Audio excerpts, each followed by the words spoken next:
La mayoría de las ideas de México surgieron de Europa y fueron traídas por los españoles. El descubrimiento de América. A los castellanos se les reconoció la posesión de América y no a los portugueses. Los portugueses no evangelizaban a los negros, cosa que los españoles pretendían hacer con los indígenas. Cuando a Hispanoamérica se le aplicó el concepto de colonias, le incurre el anacronismo, y como dice el término, colonia, que es completamente extraño a otros países y más que antes eran conocidos como estados, provincias y señoríos de las Indias. El término república se refiere a los habitantes. Instituciones jurídicas de la conquista. Las capitulaciones son documentos que fueron escritos por el monarca o sus representantes. Eran escritas por sus ayudantes. Estos documentos tenían el propósito de llevar a cabo expediciones, conquistas, poblamientos, etc. Los reclutos para dichas expediciones eran militares voluntarios a realizar la tarea con un líder. No solo los militares eran capaces de ir, sino que también está abierto para sacerdotes y marineros.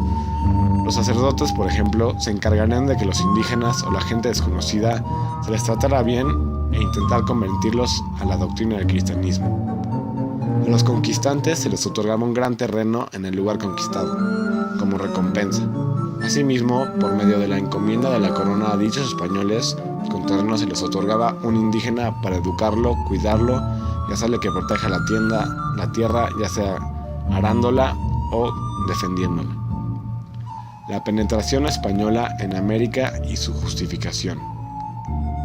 Hay varias opiniones de la justificación de la conquista. Por ejemplo, podemos tomar la del Fray Francisco de Vitoria como la más importante, que en pocas palabras dice que los indios, antes de la llegada de los españoles, eran seres independientes y libres. No tenían un emperador ni un papa a quien obedecer.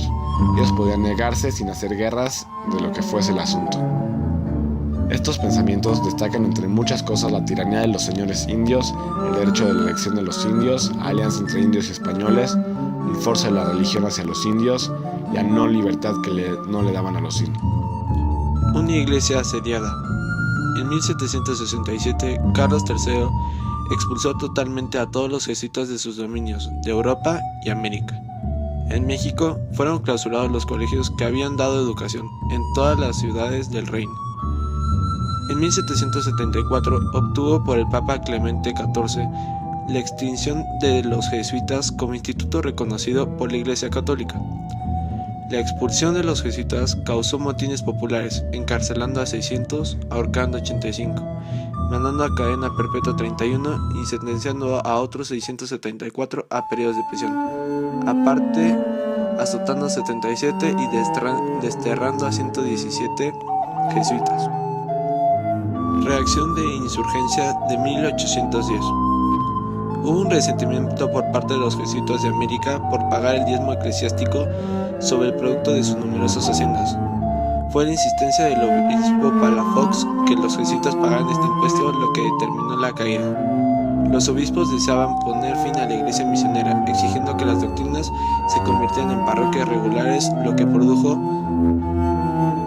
el descontento de los frailes, arguyendo que era menos caro mantener a un religioso que al clero secular. San Agustín y América. Se llevó a cabo una disputa entre los guerreros aventureros y frailes mendicantes sobre el trato que se les daba a los indios. Los mayores exponentes de esta disputa fueron Francisco de Vitoria a favor de los indios y Juan Ginés de Sepúlveda en contra de los indios. Francisco desarrolló teoremas esencialmente tomistas sobre los derechos naturales para establecer los cimientos doctrinales del derecho internacional. Juan Ginés invocaba a Aristóteles para definir a los indios como esclavos por naturaleza, solo apropiados por la sujeción.